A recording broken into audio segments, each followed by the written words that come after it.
বন্ধুরা সবাই কেমন আছেন? আশা করি সবাই ভালো আছেন।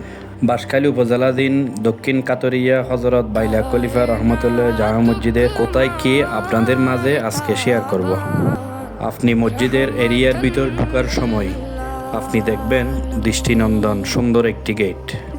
ভিতরে ঢুকে দেখবেন পশ্চিম দিকে একটি পুকুর এবং পূর্ব দিকে তাকালে দেখতে পারবেন হযরত বাইলা খলিফা রহমতুল্লাহ হেফাজখানা ও এতিমখানা। মসজিদের পূর্ব পাশে তাকালে দেখবেন চতুর্পাশে বাউন্ডারি দেওয়া কবরস্থান। এরপর আপনাদেরকে ঘুরে দেখাবো মসজিদের বিভিন্ন অংশ। মসজিদের উত্তর দিকে আছে সিঁড়ি দিয়ে আমি এখন উঠব মসজিদের দ্বিতীয় তলায়। মসজিদের দ্বিতীয় তলায় উঠে দেখি দৃষ্টিনন্দন সুন্দর একটি মিনার ও গম্বুজ। কিছুক্ষণ মসজিদের সৌন্দর্য উপভোগ করলাম। এরপর আমি আবারও চলে আসলাম সিঁড়ি দিয়ে নিচে। আমি এখন চলে যাব মসজিদের পশ্চিম পাশে।